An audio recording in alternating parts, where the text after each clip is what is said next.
Yes, and we have Trevor Andrews on the program as well. G'day, Trev.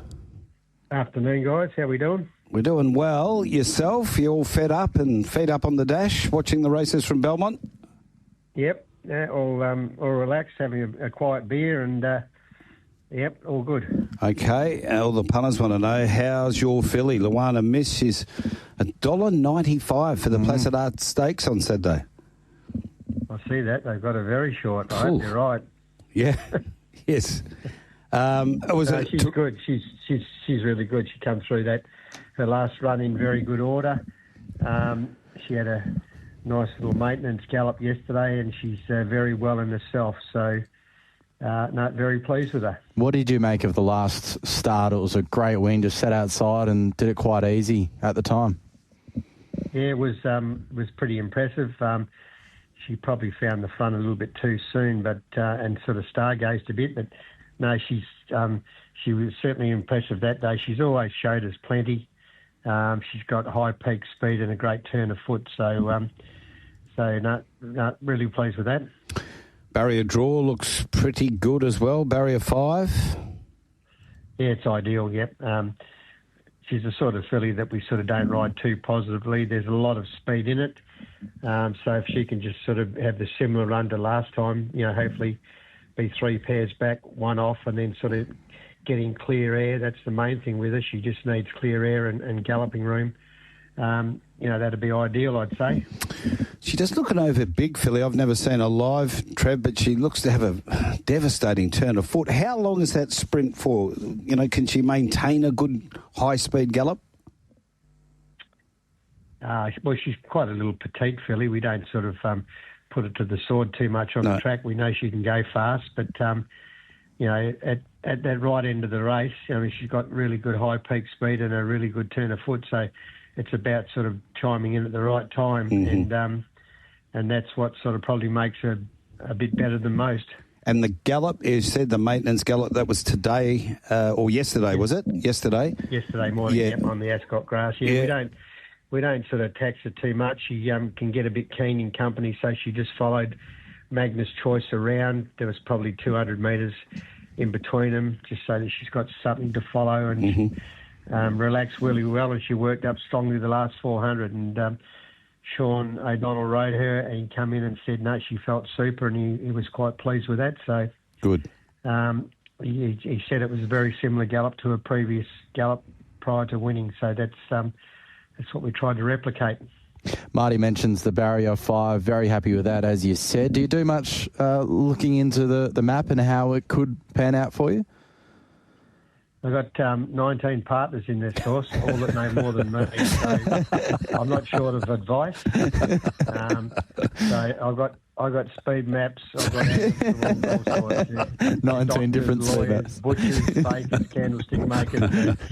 No lack of advice, I can assure you. Oh, yes. A star-studded ownership group. There's no doubt about that. So everything's going well with Luana Miss. So let's go to race number 3. A horse I'm really intrigued with here, Magnus Choice. Always promised plenty. I thought first up, terrific. Second up, just had no luck at all after, being slow out.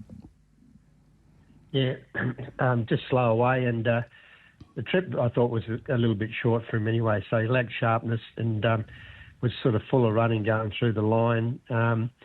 Had him nominated for 1400 grad Saturday, and he drew 17. I put him in the 18. It's a significant rise in distance from 12 to 18, but I put him in an 18 because my wife Joanne just commented that he felt quite dour, not as sharp as what he had in the past. He drew barrier 1 in that. So he's going to get a soft run from that. He'll probably be found a little bit wanting, but I think he's got a bit of quality on his side. So if he gets even luck, I still expect him to run very well.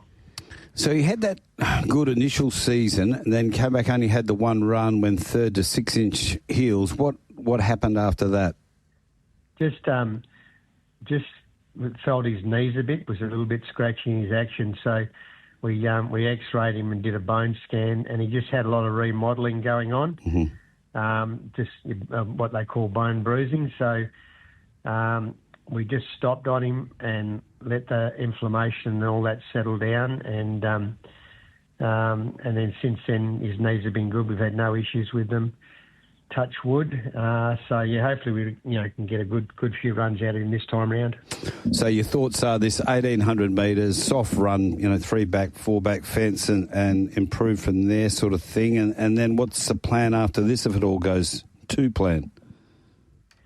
Depending on how he goes, ideally.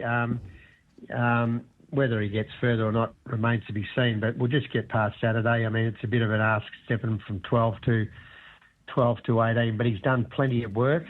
He's had a few good gallops along the way, so he's not lacking fitness. He's not the sort of horse that would get up on the bridle and over race at all. So as long as he conserves energy, finds the line, win, lose or draw, we'll just sort of keep him probably around this trip, a mile 18 at the moment. First day of the Pinnacles, Trev, holistically, and you've been in this game a long time. You're on the Trainers Association, etc. It's put together a very good meeting. Yeah, great day's racing Saturday, and the next few races, in the next few weeks, it's an exciting time of year, especially for us guys in the West to be at Ascot and be involved in that for sure. We made the comment on the aftermath that, the racing, particularly out of Melbourne and Sydney, has been absolutely terrific. But Ascot's been playing its part for about the last month of being almost the dessert after you've come off a big day's racing over there in Melbourne and Sydney together. But now we do get a chance, and I know Melbourne are going to continue on till about November 30, but we really do get a chance in this period to take centre stage here in Australia. Absolutely, plenty of quality horses racing, and on good tracks as well. Whereas those carnivals in Sydney and Melbourne have been on different sort of track surfaces, heavy, soft, and all sorts. So, good sort of good track racing and quality horses. That's what you like to see. Just one last one back to Luana Miss. That win, and we know why, but it made it obviously meant a lot to Donga O'Donnell just to break what had been a very frustrating run of outs. Yeah, he was obviously emotional. He's put himself under a bit of pressure because the luck wasn't going his way, but it was no different for us either. Like for Joanne and I, we put a lot of work and effort into our horses too, and we haven't had the best of runs either. But you've got to ride the bumps and you've got to knuckle down and work harder when the going gets tough. The tough get going. So, yeah, he was quite emotional, and it was good to see him get the relief of riding a winner, and he's ridden well since. So it's about confidence. The better riders are riding good horses and they're riding winners, and they're full of confidence. And when you can't win a race, you start to question yourself on all these sort of things. But everybody goes through it. Some have longer periods than others, but it's a tough game, and it's not for the faint-hearted, that's for sure. So, no, I felt his pain, but he's back on track now. That is for sure. Fingers crossed everything goes well for you on Saturday. All the best to Joe as well. Thanks, Trev. Thanks for coming on Drive. Much appreciated. Cheers.